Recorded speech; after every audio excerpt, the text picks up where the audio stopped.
an art scroll.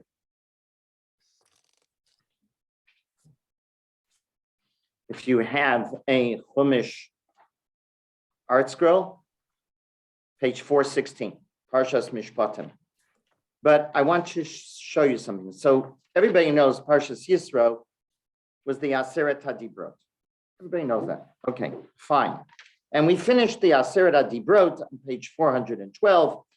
Parsha Perek Chaf, Pasuk Yudalit is the very end of Parsha of the Aseret HaDibrot. Then there's a halacha at the very end of Parshas Yisro. Well, it tells you the Chol Ha'am Roim es HaKolos, the entire nation was overwhelmed by the experience. Okay. Then the Maftir, if you take a look on page 412, tells you that Lo tasuniti, you shall not make for me images, right? Gods of silver, gods of gold, that's fine. An altar of earth you shall make for me. Halacha and mizbeach. That's the very end of Yisro. Then what happens? Then we have page 416, Perek Chaf Aleph, Chaf Beis, Chaf Gimel, all about civil laws. Jump to page 444. 444. Perek Chaf Dalet. Vel Moshe Amar Alei El Hashem Atov Aaron Nadav Avihu v'Shivim Mizignei Yisrael v'Yishtachavitem Meirachov. To Moses he said, "Go up to Hashem, you Aaron, Nadav, and Avihu, and the 70 of the elders, and you shall prostrate yourselves from a distance." V'nigash Moshe levado El Hashem v'him lo yigashu. So Moshe was initially accompanied by Aaron, Nadav, and Avihu, his two Aaron's two sons, Moshe's two nephews, and the 70 elders. And then they stop, and Moshe then goes up. He goes up by himself. And it goes on, if you pay close attention, and it tells you all about Revelation. It's the end of the story of Revelation. Chapter 24 is the end of the story of Revelation. What am I showing you here? I'm showing you there's an enormous interruption. Aseret HaDibrot took place on Parshat Yitro. There was one halacha about building a Mizbach Adama, right? And an altar of earth shall you make for me. You shall slaughter near it. That was at the very end of Yitro. And then the story should have continued where? Here, chapter 24.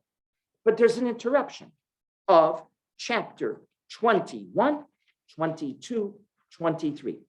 Is everybody following what I'm pointing out? And then we pick up again the story of Revelation. And the very end of Mishpatim is the story of Revelation. And then it ends. So what do you have here? What you have is Ve'ila HaMishpatim, 3 chapters that are an interruption or a footnote. Well, let's take a look. What are these? What is this footnote? What is this interruption to Aseret HaDibrot? I think you're going to be shocked to see certainly how the Rav understands this. And we will now, but you had to have that context or else you wouldn't understand what I'm talking about. And now let's take a look. We always read the text to see what we're going to learn. And these are the ordinances that you shall place before them. What are them? What are they? What are the ordinances? If you buy a Jewish slave, he shall work for you 6 years, and the 7th he shall go free for no charge.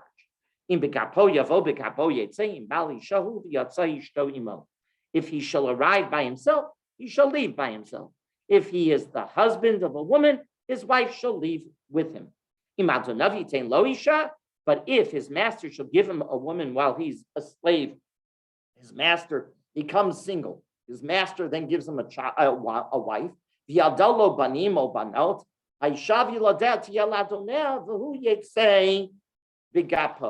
And he gets married. His master gives him a wife and he gets married, and they have children.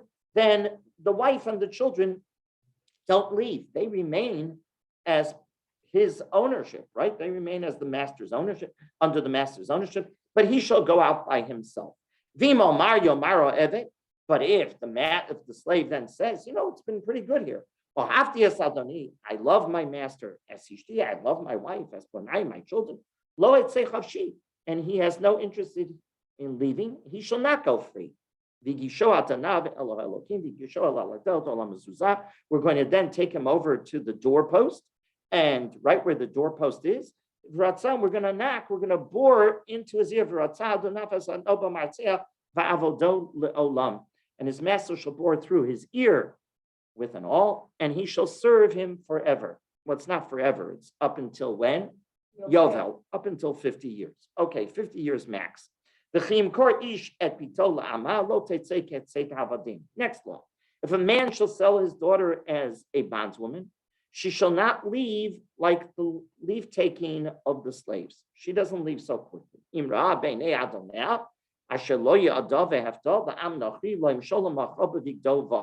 If she is displeasing in the eyes of her master, who should have designated her for himself, he shall assist in her redemption. He shall not have power to sell her to a strange man, for he betrayed her. Continue on. If he had designated her for his son, the master says, I want this new slave woman that I have. I want her for my son. He shall deal with her according to the rights of the young women.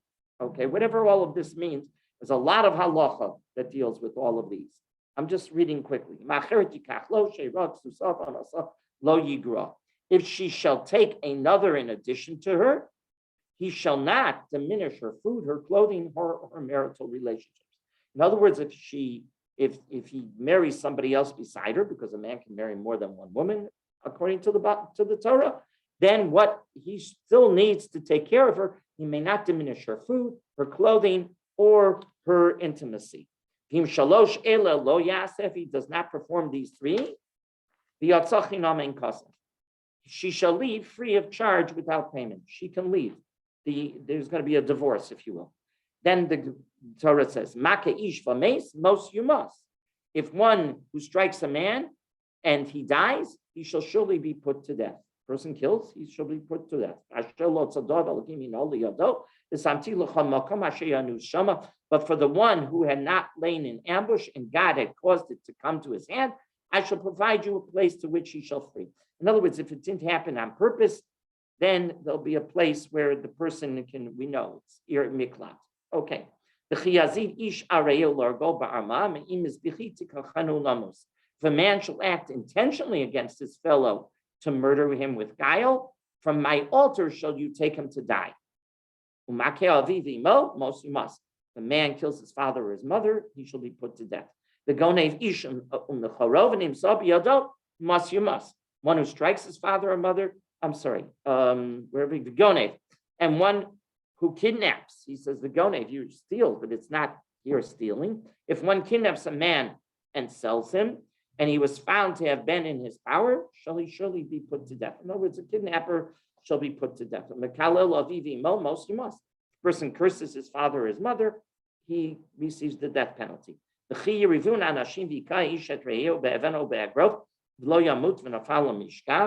men quarrel and one strikes his fellow with a stone or with a fist, and he does not die but falls into bed, im yakum v'yisalech b'chutz al mishanto v'nikah makeh. If he gets up, they had a quarrel, right? And one gave a good clap to the other, and now the person is in bed because he got a good clap, meaning he's sick from his injuries. If he gets up and goes out about under his own power, the one who struck him is absolved. But then it says, only for his lost time he shall pay, right? The nikah makeh, rak shifto, only for the time that he is no longer working, he has to pay. Virapo yirapeh, and he has to provide for his healing. Okay, that's the halachos that we have in the first aliyah. We're only doing the first aliyah. So what is the question? Remember, the Rav doesn't look at it. I tell you this every week. The Rav doesn't look at the Chumash like Rashi, going through every pasuk and trying to figure out what possibly this means and that means. The Rav gestalt. So what would the Rav's major concern be? Well, I gave you the context. The Rav is very concerned. How can this Mishpatim be the footnote to Aseret Hadibros? That's number one. And number two, he says it doesn't make sense that it's here. Revelation happened in Yisro. It picks up on Perek Chof Dalet. So Chof Aleph, Chof Beis, and Chof Gimel is an interruption. And with what?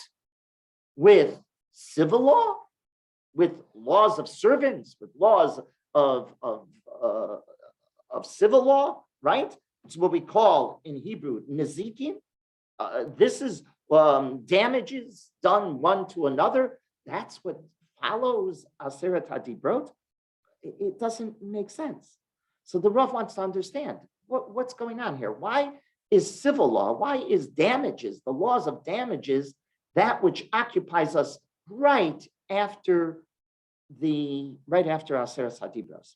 It would make much more sense if Aseret Hadibros, if Parshas Yisro, and then Perek Chof Dalet had happened. Why suddenly are we inserting all of these laws? And even when I read them, you're scratching your head and you're going, what do they really mean? Well, we know what they really mean because we have Gemaras called Baba Kama, Baba Metzia, Baba Basra, Sanhedrin, Shavuos. We have a whole section in the Talmud called Nezikin that deals with all of these laws. It's one of the most important, if not the most important section in the Talmud. It all deals with all of these civil laws and it analyzes them from every angle to figure out what the law is. This is what Bezdin does when Bezdin has an argument between two people and Bezdin has to sit and one says, this one did this to me, or this one did that to me, or one says, this one owes me money, and the other one says, no, I don't. Bezdin has to listen. What are they depending upon? They're depending upon Seder Nezikin. That's what they're depending upon. They're depending on Baba Kama, Baba Metzia, Baba Basra, Sanhedrin, etc., Shavuos, all that is in Nezikin. That's what they're depending upon. But why would this be inserted here? That's what the Rav wants to understand. And then the Rav takes a few halachos, very important halachos, as we will see, and he uses them not in the context of Ve'ele HaMishpatim, but rather as springboards to teach us crucial lessons, crucial insights about much wider discussions of major issues that the Torah alludes to. Well, let's take a look, okay? Ve'ele HaMishpatim. So the Rav notes, again, that it would have been much more logical to have jumped straight to Chof Dalet, and then go on to do what? It should have gone, if I was writing the Torah, so it would have been Parshas Yisro, then jump to chapter 24, finish the story of Parshas Yisro, namely Revelation, and then on to the story of Truma and Tetzaveh, about the building of the Mishkan, because that's the fulfillment of God's promise that he would be felt, his presence would be felt, the Shekhinah, the divine presence would be felt in the Machane Yisrael, in the Jewish camp. So that the Mishkan is that culmination. That's what it should have been. Again, Yisrael, Perek Chof Dalet, then Truma Tetzaveh, etc. Okay, but Parshas Mishpatim interrupts everything, and it thematically appears not to belong here. What does civil laws pertaining to damages and financial issues have to do with establishing the goal of revelation? What is the goal of revelation? Well, we were told at the very beginning, not the very, very beginning, but towards the beginning of Parshas Yisrael. We were told in chapter 19, Pasuk 6, Perek Yutes, Pasuk Vav, one of the most famous psukim in all of the Torah, right? Va'atem tiyu li mamlechet kohanim v'goy kadosh. Chapter page 402 in the Chumash. You shall be to me a kingdom of Atem mamleches kohanim. You shall be a kingdom of kohanim. Doesn't mean kohanim versus Yisraelim. It means a nation of those devoted to God, and a goy kadosh, a holy nation. That's the goal. What does civil laws, Nezikin, have to do with creating a society of morality? In simple words, how does one, through Nezikin, establish a Mamlechas Kohanim B'Goy Kadosh? That is what Rabbi Soloveitchik wants to understand. And he says, the topic, if you pay close attention to what we've read so far, the topics included in this parsha are, and you'll see even further, we didn't touch on them yet, but there are topics like paid and unpaid watchmen, a shomer chinam, a shomer sachar. What does a paid watchman get? What does an unpaid watchman get? Kinyanim, acquisitions are discussed in this parsha. Chazakos, which means presumptions of ownership, is discussed. Shtaros, the transfer of promissory notes. All of these laws are touched on in this parsha. One would assume that these topics are not part of a moral code. By being placed here, what are we teaching? We're saying no, that civil laws have a religious significance. Nezikin has a religious significance. When property is stolen or property is destroyed and trespassing occurs, for example, we're being taught that not only is there a violation of civil law, but there is a moral transgression that is happening as well. That's what the Torah is teaching us. There's a moral transgression when we have a violation of civil law. If this is correct, then what the Torah is teaching is a radical idea. If on Rosh Hashanah, for example, or on Yom Kippur, I don't take out a Gemara Rosh Hashanah. I don't learn on Rosh Hashanah the laws of Shofar, but I take out a Gemara in Baba Kama, and I sit and I learn in Baba Kama on Rosh Hashanah. Or on Yom Kippur, I don't take out the Gemara Yuma and discuss the avodah, the service of the Kohen Gadol in the Mikdash, which is in Yonei Diyoma, which is clearly associated with that day. But I take out a Gemara Sanhedrin and I sit and I learn. You know what the radical idea is? I've achieved the same spiritual experience if I'm learning Nezikin or if I'm learning Rosh Hashanah or Yuma. It's the same exact religious experience. Civil law, according to the Torah, is religious law. So when a chavrusa sits down and learns Baba Kama, Baba Basra, Baba Metzia, it's my phone, excuse me 2 seconds, let me turn that off.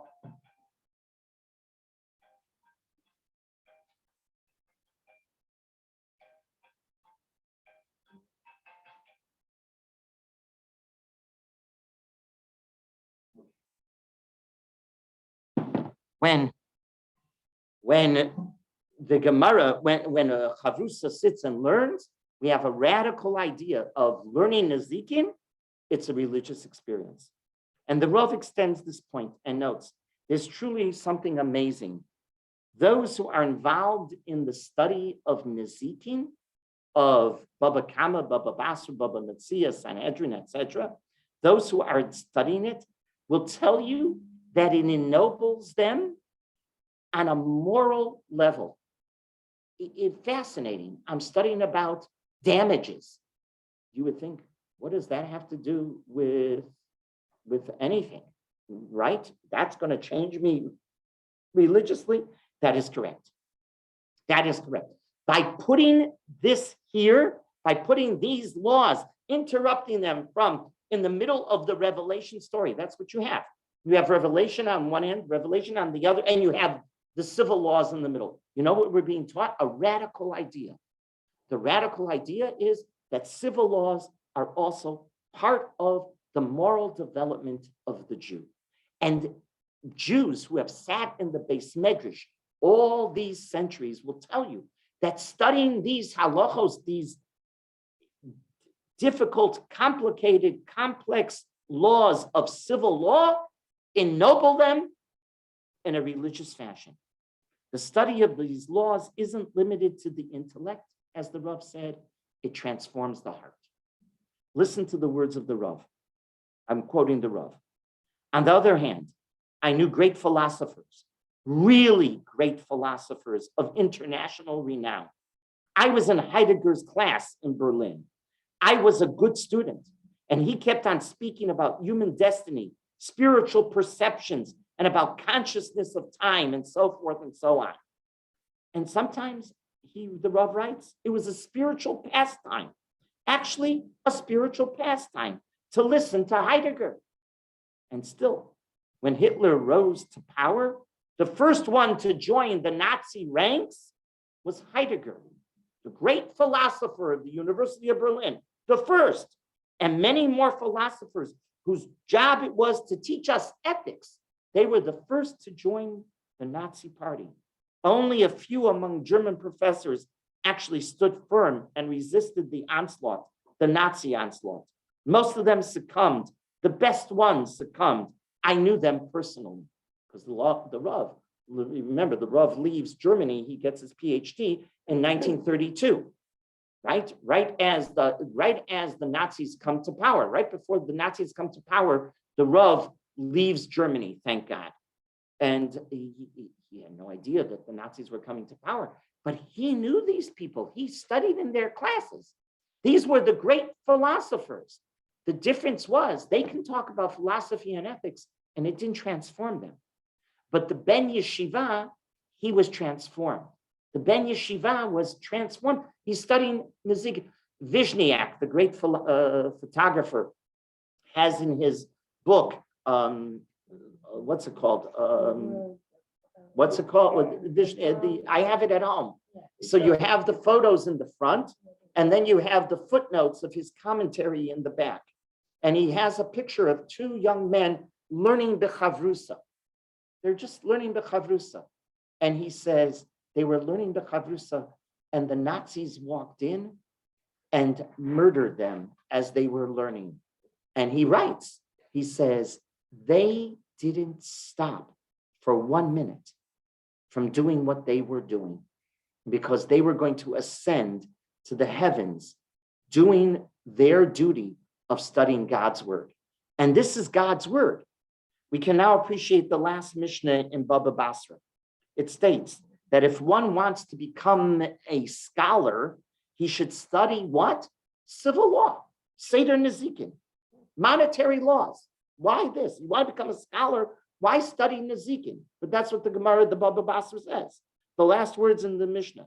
The study of these topics was understood as the means of sharpening the mind and developing precision and depth like no other. Nezikin is where the Rishonim and Achronim wrote their greatest works. Not on Moed, not on any other section at all in the Talmud. It was Nezikin, it was civil laws, where you had the greatest works, the greatest lumdus, the greatest analytical production of the rabbis was on Nezikin. No question about it.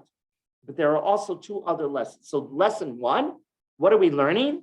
By having the interruption, if you will, of the revelation story with the monetary laws, with civil laws, it's teaching us that the civil laws are God's word to us as a moral, as a component of the moral ethic that Judaism believes in. Civil laws are transformed into a moral lesson. That is lesson one. Lesson two, Rabbi Soloveitchik points out, there are two other points that placing Eile HaMishpatim here at this juncture is crucial. The first is that Judaism not only deals with what we simply call and clearly note moral and immoral problems. Judaism deals with, what's the next word? Everything. There is nothing that doesn't have a Jewish opinion, if you will, in life. There is Rabbi Jonathan Sachs, Zichrono Livrocha, used to always say that Judaism has a say on everything that's going on in the world. Everything. You just have to find it in the Torah. It's going to be there. We have a state, we have a view on how finances should be run, the ethic and morality of the entrepreneur. We have that, of how finances should be run. We have on everything we have how countries should treat each other, which is in the news today, right? Is Russia going to invade? Isn't Russia going to? Judaism has a view on that. We have a view on everything. And Rabbi Soloveitchik says that's the second lesson. The first lesson is to teach us that civil law, monetary law is part of morality, Jewish morality. Second, that everything in human life falls under the Torah's guise, everything. In other words, if the Torah dealt with this issue, that in and of itself transforms it into a moral issue. If the Torah places it in its Torah, in its script, then it's part and parcel, it's a moral lesson. That's lesson 2. Lesson 3, Mishpatim teaches us that in Judaism is focused on detail. When you come before a court and you have an argument with one of your friends about, do you owe him? Does he owe you? Who owns this land? Who's right? The argument is there. What is crucial for the Dayanim to do? Listen to detail. Detail is crucial in Judaism, very crucial in Judaism. We know that. We in our own lives, we know that detail is crucial in Judaism. For example, a minute before sunset, it's not Shabbos. You can cook. A minute after sunset, it's an Isa D'Oraisa. It's a prohibition on biblical levels to cook. A minute after that, you're violating Shabbos. A minute before, everything's fine. A focus on detail is essential in Jewish life. The Rav used to say, we are scientifically focused because in science, details are crucial. Every little second is crucial, right? They just sent off this new telescope into space, right? It's supposed to be the greatest telescope. You can be guaranteed that details were focused on more than any other, right? Details are crucial. You're off by just a half a centimeter. Well, who cares? Yeah, you care. Then the telescope won't work, right? The little telescope won't work. Somebody pointed out, if you send an email, my email address is rabbimuskin@gmail.com, and you leave out the dot after Gmail, and you leave out the dot. Is it coming to me? What's a dot? Who cares about a dot? It's a period. It's a period. It's detail. Halacha is detailed. So 3 lessons, the Rav points out. Mishpatim is inserted here in between the story of Yisro and the end of this parsha with Revelation, chapter 21, 22, and 23 is here to teach us, number 1, civil law is moral law in Judaism. That's point 1. Point 2, Judaism is concerned about everything. Is civil law? Yeah, we're concerned about civil law. We're concerned about everything. Torah has a view on everything in life. And finally, Torah is detail-oriented. Details count. If you don't pay attention to the detail, the devil is in the detail. Oh, yes, that's a very Jewish concept. So that's point 1. Let's continue on. Remember, I told you the Rav uses this parsha as springboard to teach us some very important lessons. I'm going to show you 2 lessons in this aliyah that the Rav deals with that have to do way beyond civil laws and civil damages. Take a look, chapter 21, Parak Aleph, Pasuk Yud. Pasuk Yud. Im acheret yikachlo, we're talking, the man has taken a woman, a young girl as his bondswoman, right? Okay. And then he takes another, Im acheret yikachlo, she'ira chesusa va'onasa lo yigra. He shall not diminish her sustenance, her clothing, or her marital relations. So the Rav he's not focusing here on his commentary on Chumash, on this halacha per se. But what he sees is this is a springboard to talk about Jewish sexuality, the attitude of Judaism towards sexuality, because it says, he shall not diminish her sustenance, her clothing, or her marital relations. By the way, this is an expression that comes up in the ksuba as well. When a husband gives the wife the ksuba, He talks about Sheira, Ksusa, Onasa as well in the Ksura. Okay, the Rav noted on an expansive perspective, what is Judaism's attitude to sexuality? Because here it says, Va'onasa lo yigra, and her marital relations shall not be diminished. So Judaism did not ignore the role of the physical aspect in marriage. That's point one, the Rav notes. We're again, Judaism has a view on everything. It had a view on sexuality too. And it was in contradistinction to the pagans on the one hand and the church, the Catholic Church on the other. The pagans, everything went. The Catholic Church, nothing, right? Somebody pointed out, we never want a rabbi not married, right? We want a rabbi as a family person. We want a rabbi as a family person. The priests, they weren't allowed to marry, which we see the results to that today, right? All of the scandals that we could have told them were being hidden for all these years. We knew it didn't make sense. It's not natural. It's the opposite. It's counterintuitive. It's counterintuitive.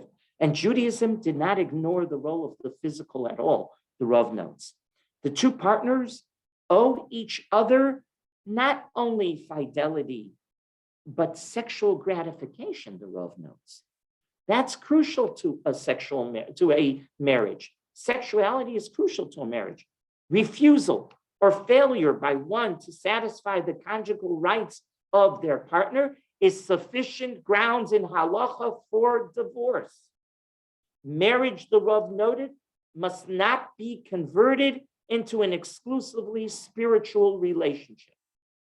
If the physical does not exist, marriage without carnal enjoyment, erotic love, is contrary to human nature and must be dissolved. This is what the Chumash is teaching us. Nobody talks about it. Yeah, the Torah talks about this. Anybody who learns in the Beis Medrash knows this is talked about clearly. What is the attitude of Judaism towards sexuality? Here you have it as being alluded to, and the Rav develops it. Based on these facts, we have many laws in marriage that rule. For example, the wife may prevent a husband, this is halacha, the wife may prevent a husband from taking on a new business job that will extend his trips out of town if they interfere with the physical relationship they have together. He comes with a promotion and he says, I want to take the promotion. He cannot, the halacha says, take the promotion without his wife approving, because the promotion may very well cause him not to be able to have a relationship as he is obligated to have with his wife. The very famous story in the Haggadah, you know the story. Elazar ben Azariah, Hari ani keven shivim shana. He looked like 70. He was, depending upon which commentary, how old was he? Was he 17? Was he 18? 18. Suddenly, he was appointed. Rabban Gamliel was dismissed. It's a long story in the Gemara and Brachos.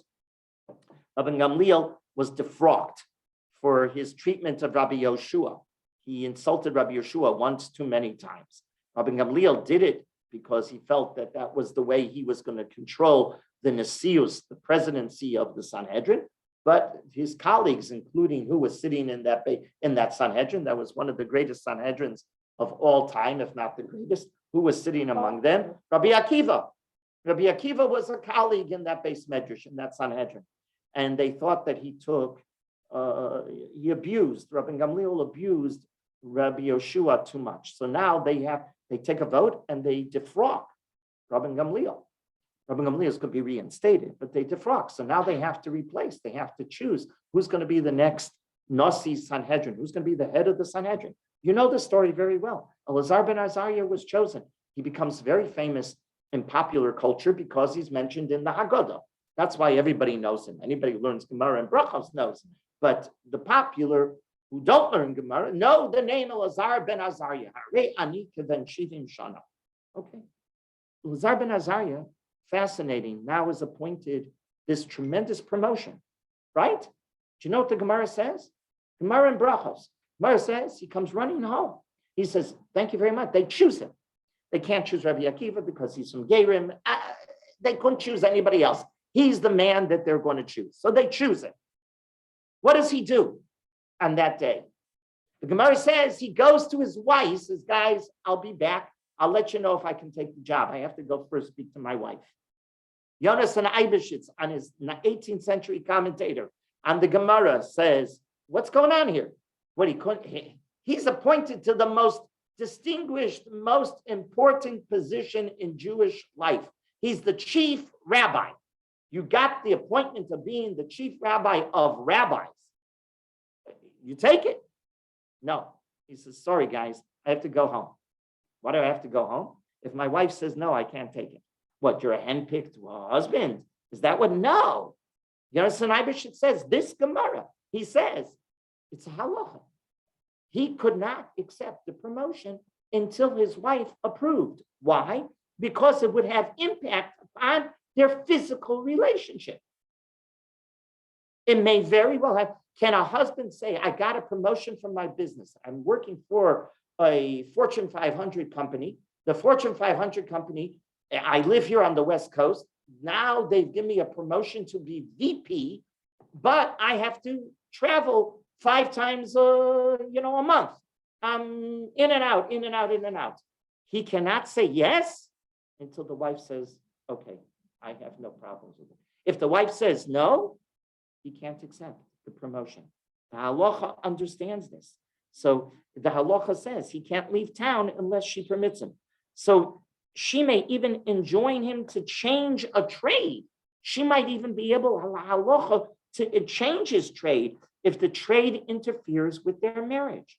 The halacha furthermore notes that withholding conjugal rights is totally forbidden. Totally forbidden. It's as it's written in this pasuk. This is the pasuk that's teaching it to us. It's totally forbidden. The halacha therefore understands in case of illness or in case of incapacitation, the halacha says we wait for 6 months. We see. If at the end of the 6 months, the condition improves, fine.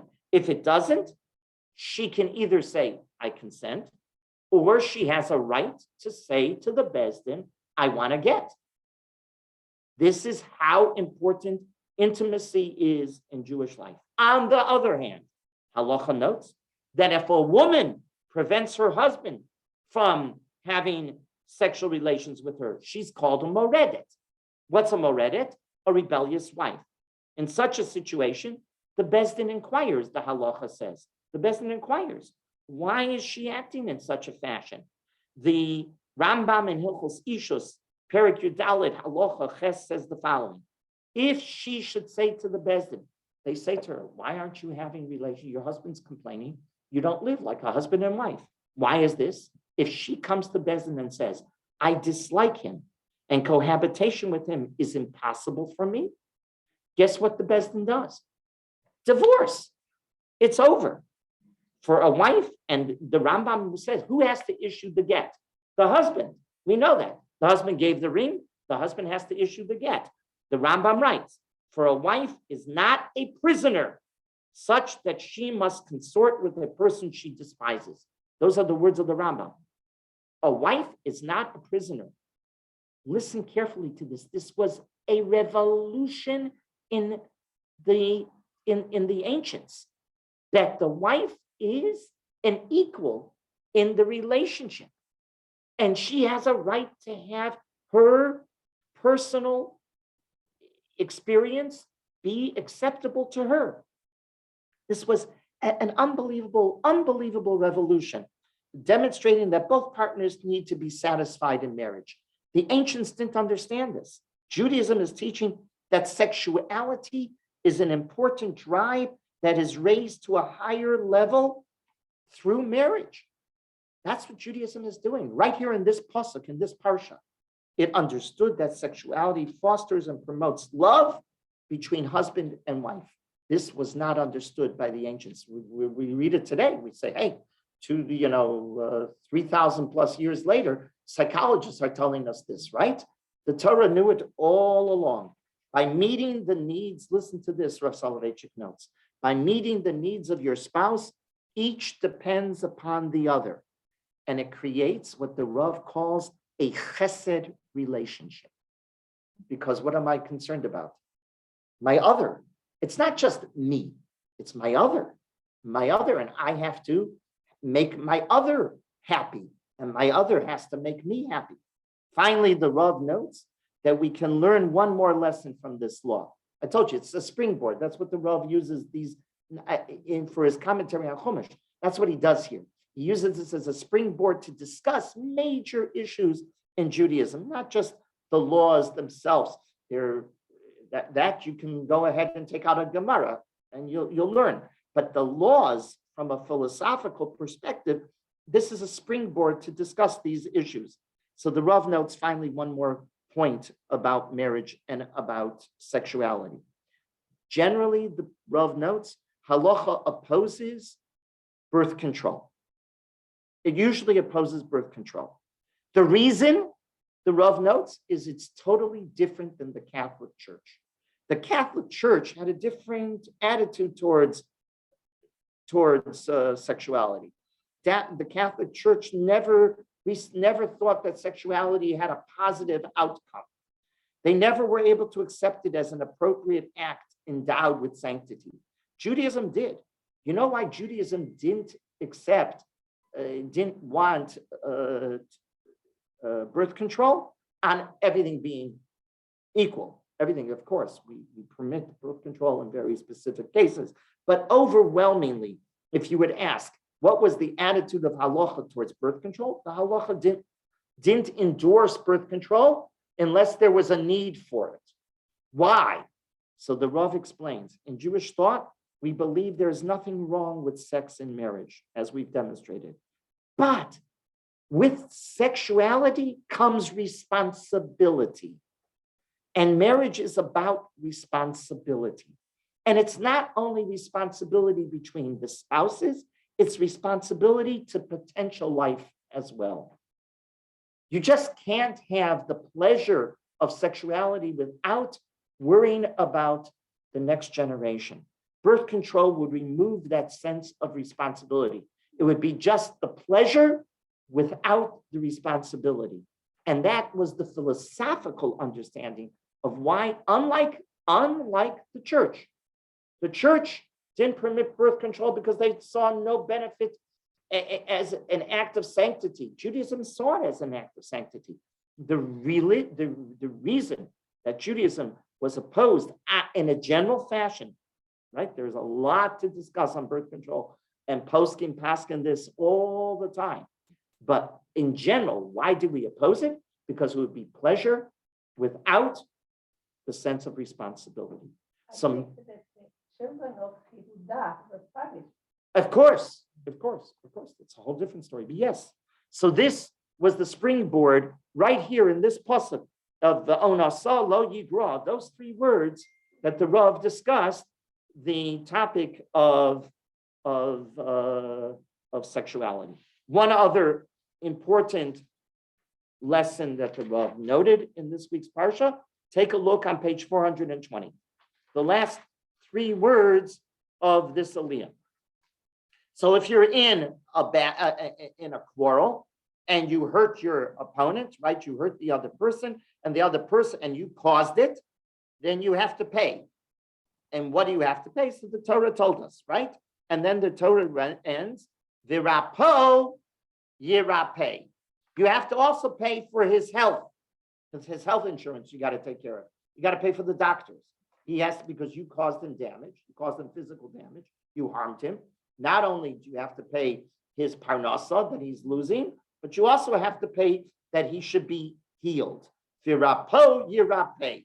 Whoa, those two words, again, a springboard for a major discussion in halacha. Based on these two words, v'rapo yirapeh, the Gemara in Brachos teaches us, Brachos in 60a, okay, Samach Amud Aleph, God granted, and this is the words of the Gemara, God granted the authorization of the physician to heal. Another revolution in Judaism. The ancients didn't believe this at all. V'rapo yirapeh. Now listen again. God granted authorization for the physician to heal. The Rambam ruled that healing the sick isn't just permitted, it's mandatory. Of course, everybody on this in the shir understands that the Rambam was a physician, but the Rambam felt that being a physician is not just permitted, it's mandatory. Shulchan Aruch in Yeridea 336 Halacha Aleph Seif Aleph rules that one who withholds his services, you're a doctor and you withhold your services in helping cure a person, is considered a murderer. That's what the halacha says. It's considered as if you shed blood. So very important. Continue on.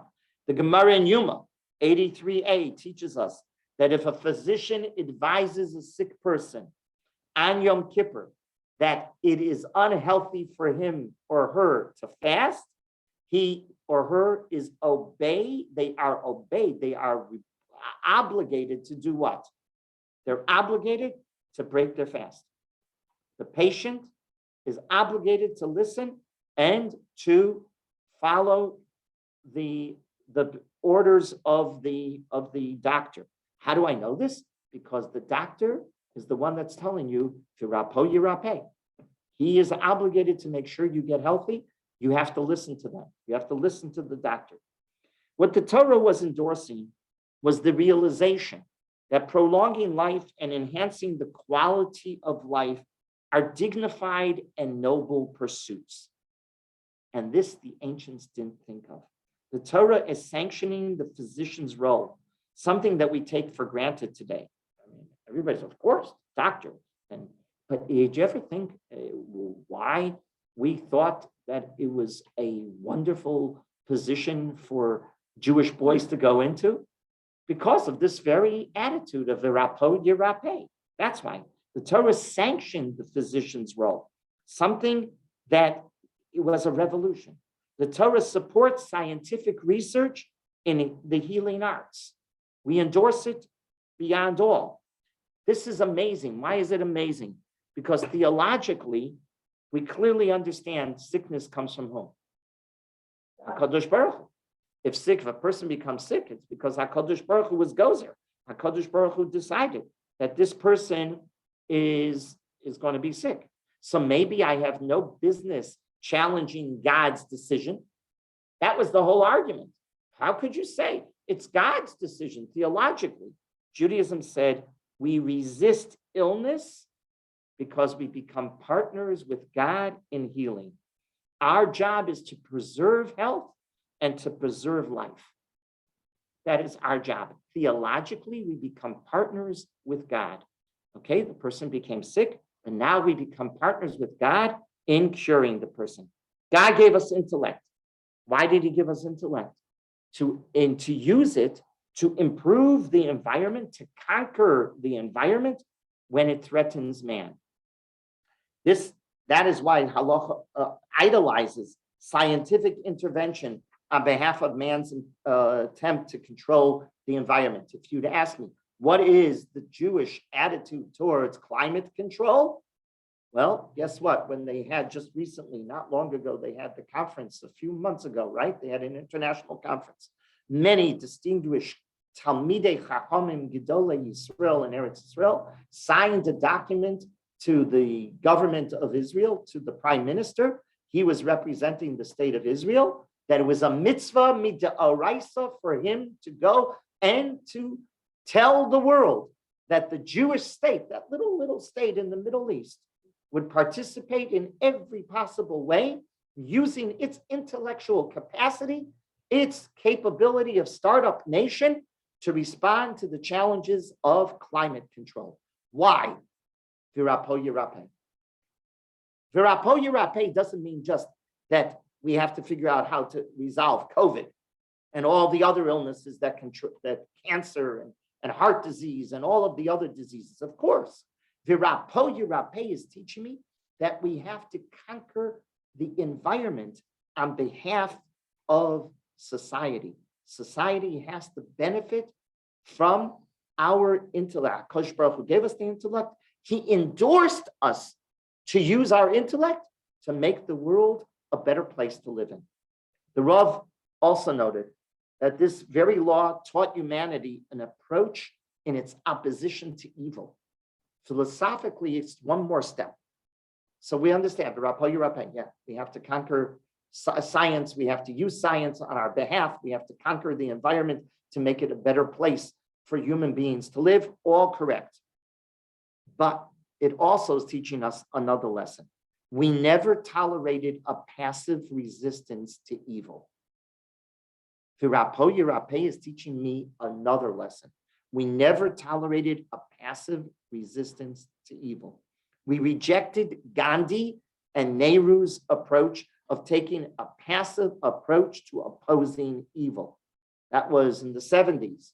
It was when the Rav was at his great productivity. And he says, I disagree with Nehru. I disagree with Gandhi. Why? Their opposition passive. We're not passive.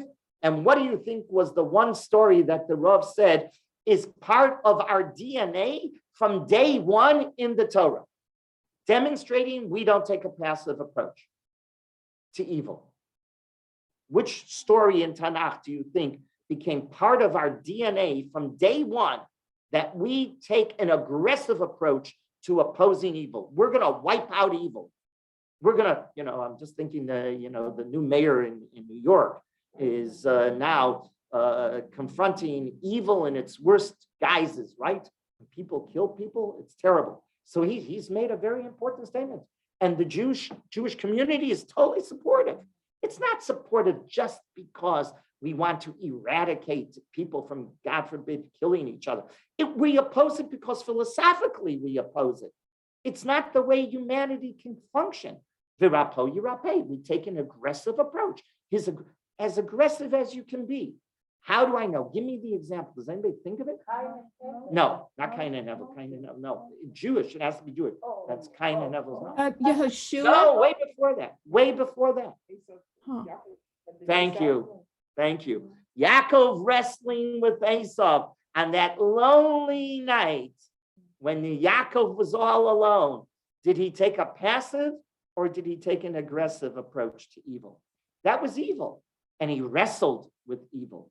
And the Rav notes, our forefather Yaakov taught it to us and placed it into our DNA, if you will, to wrestle with evil. It's the defeating every vestige of evil in this world is a Jewish approach, and it all comes from V'rapo Yirapeh. V'rapo Yirapeh is not only that we endorse the doctor's role to heal. V'rapo Yirapeh is climate change. V'rapo Yirapeh is we're going to fight evil in all of its guises, and we should endorse that. We should not take a passive approach whatsoever when it comes to evil. So what did we learn today? Let's wrap it up. Number one, we learned how do we see bookends, don't we, in the story of Aseres HaDibros. The bookend is Parshas Yisro, Mamlechet Kohanim v'Goy Kadosh in Parshas Yisro, and then at the very end of Mishpatim, you get the end of the story. What's in the middle? Civil law, monetary law. To teach us what? It's not by accident. To teach us that the civil law, the monetary law, Baba Kama, Baba Metzia, Baba Basra, Sanhedrin, etc., the section in the Talmud called Nezikin is part and parcel of our moral fiber. That is correct. That's what we're being taught. We're being taught that Judaism has a statement, has a saying on everything in life. How we function, how our courts rule, we have a say. How our monetary system runs, we have a say. 100%. And that's part of morality. And number three, the Rav noted, not only is Nezikin is moral, and number two, not only do we have a say on everything, but number three, we're detailed oriented. Details are crucial. It's crucial. That was point one that we learned this morning. Point two, we learned Jewish attitude towards sexuality from this week's Parsha. Here it is. Onoso lo yigra. What does that mean? That the relationship between husband and wife is a sanctified relationship. Sexuality within the guise of marriage is called what? Kiddushin. It's called Kiddushin. That's sanctity. It's ultimate. Outside of marriage, Judaism never endorsed it. That is correct. Because there was no sense of responsibility, there was only pleasure. Only pleasure? No. Sexuality has a pleasure component combined with responsibility. And we saw that you had to have pleasure for both partners, which created a fascinating word, the Rav said, a word I would never have thought of. It's a chesed union. It's a chesed union. It's phenomenal. It's a brilliant insight. It's a chesed union. A good marriage is a chesed union. Of course it is. And the relationship, the carnal relationship, a marriage should not be just dependent. Oh, I'm going to have just a relationship that's spiritual. Oh, yeah? That's what you're interested in? Don't get married. Chos and Kala, if that's what you're interested in, no, don't get married. You want to get married? You get married because you understand. One of the first things that I talk about when I meet with the Chos and Kala is who's teaching you Taras HaMishpacha. You have to know that the sexual, and then we talk about, I sit with Chosson and Kala and we talk about these issues. 100%. A relationship has to be, a Jewish relationship in sexuality is a holy, holy relationship, but it goes both ways. And if one causes the other to not to receive the pleasure that they want, that's grounds for divorce. That's halachically codified. That's grounds for divorce. And we saw that halacha nali says that the husband may not take a position that's going to diminish his relationship with his wife unless his wife agrees. That's all from this week's parsha. It's fast. It's a springboard for these discussions. And finally, the third lesson that we learned this morning is virapo yirape. What's virapo yirape? The Gemara says it's the attitude towards health. Health, it's the attitude towards the physician. I shouldn't say it's attitude towards health. Health comes in elsewhere. It's the attitude towards the physician, that the physician is obligated to cure. Judaism believes, yes, sickness comes from HaKadosh Baruch Hu. Sickness also comes because we create the sickness, unfortunately, right? That's why it's so important. I was fascinated. I keep on repeating that. I was fascinated to see that document come from so many. In particular, they were Dati Le'umi Rabbanim because they're more in tune with what's going on in the news, right? The world around us is very important. But they wrote a letter to Bennett. He was representing the Jewish community. This was, I think, in October or November. Remember the conference for Biden went, everyone went, right? And they wrote a beautiful letter and they said, you are to recommend you are to speak on our behalf. You are obligated as a Jew to speak that climate change concerns us 100%. And we will use, as the Rav used to say, we will use our talents to benefit the world. And of course, it's going to happen. That's how it always does. Because if you read the news today, there's a whole discussion with UAE and Israel and bringing electricity, water, desalinized water from the Mediterranean through to Jordan, which needs it desperately, right? Water in the Middle East is crucial. We go to war for water. We have gone to war for water throughout the centuries. And in our own time, we've gone to war for water in the Galil, in the north by the Golan Heights. It's crucial. Water is crucial. But Judaism, Jewish brains, is resolving that problem because that's a halacha. The halacha is that we're going to virapo yirape. All springboards of these issues here in this parsha, where you would think, oh boy, this is, very detailed, boring topics. He hurts him, shomer chinam, shomer sachar, shomer this, shomer that. I'll tell you one story and then we'll end. It's a cute story. I said shomer chinam, shomer sachar. The whole topic of, is it a paid watchman? Isn't a paid watchman? You borrowing a shoel? Is this week's parsha? It's Gemaras and Gemaras and Gemaras, pages of Shomer Chinam, Shomer Sachar in the Talmud. So I heard this from Rabbi Davis, who is the Rosh Yeshiva in Taras Shraga in Yerushalayim, a wonderful yeshiva in Yerushalayim. He's also a Rav in Beit Shemesh. He's a tremendous Talmud Chacham. He was a Talmud of Rav Soloveitchik, and he went to YU from high school through the whole system. Now, Baruch Hashem, he's the Rosh Yeshiva in Taras Shraga. So he told me this story. So when he was a student in high school, so he was just bar mitzvah, he loved basketball. He worshiped basketball. And he lived, if you know YU, the Bronx is across the river. It's across the bridge, not the GW. The GW takes you into New Jersey. It's across the bridge by the Cross Bronx Expressway. So he lived right across from YU, and he could walk from his house to yeshiva. That's where he lived.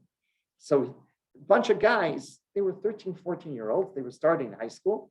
So they loved basketball so much that they would come early to yeshiva, and they would play basketball at 6:30 in the morning before davening. So he comes one morning with his basketball and his books. He's going to play with his friends. And if you know Yeshiva University, the old building, the main old building of the campus, it's a gorgeous building architecturally. We called it the old base medrash, because now they just built a beautiful new base medrash a number of years ago. So the old base medrash on the second floor from outside is stained glass windows. And that's where the library, the high school library is. Right behind those stained glass windows is the high school library. So he sees lights there, 6:30 in the morning, he sees lights there. So he goes up to the library to put his books down, and he sees a gentleman learning, engrossed in learning. He doesn't know who the gentleman is, but he says to the gentleman, would you mind watching my books? I'm going to play. I'll be back in a half hour. And he doesn't know who he's talking to. And it's like I say, it's 6:30 in the morning, so he doesn't know. So anyhow, so long story short, he says, the gentleman says, yes, I'll watch your books. So the gentleman had to leave a little early, and the boy hadn't come back. And the boy, Rabbi David, hadn't come back yet. And now he comes back, and his books are gone, and this gentleman is gone. And finally, he meets up with him during the day, and the gentleman is carrying the books. Everywhere he goes, the gentleman is carrying the books. Who was the gentleman? It turns out the Rabbeim, the high school Rabbeim, saw him and said to him, what just happened? He said, well, I came at 6:30 in the morning, and this gentleman was studying in the library, and I gave him my books to watch. He says, do you know who you gave your books to watch? Do you know who you gave? You gave it to the Gadol B'Yisrael of Aaron Soloveitchik, the Rav's brother, who was a Rosh Yeshiva in YU. And he's been carrying it around. The end of the story was, he said to him, when he gave him the books, and that's why I'm telling you this story, he said to him, you want me to watch your books? Fine. But tell me, am I a Shemer Chinam? I'm a Shemer Sachar. What am I? Tell me, am I a Shemer Chinam or Shemer Sachar? And he was a 13-year-old. He goes, what? Are you a what? He didn't know. Now today he's a Rosh Yeshiva himself. But he tells the story. He says, am I Shemer Chinam? Am I Shemer Sachar? What am I? Am I being paid? Because it's different. The halachos are different. Halachos are different if you do a mistake, if you're on it, what happens if it gets lost? Are you obligated? He says, I need to know. What do you want me to be? I'm fine, I'll watch it. But tell me, am I Shemer Chinam or Shemer Sachar? Which is the Elah Mishpatim. You can only answer that question if you study this week's parsha. Okay, we'll continue next week. On to the next topic, Truma, Tetzava, Kisisa, Vayakel, Pekude, 5 parshios on one subject, which is the Mishkan, and all it entails. Of course, in Kisisa, we have the story of the Egel Hazav, but we'll get there. Okay. Thank you. Thank you. Thank you very much. Have a lovely day. Thank you. Thank you. Bye-bye. Sure. Rabbi David. Yeah.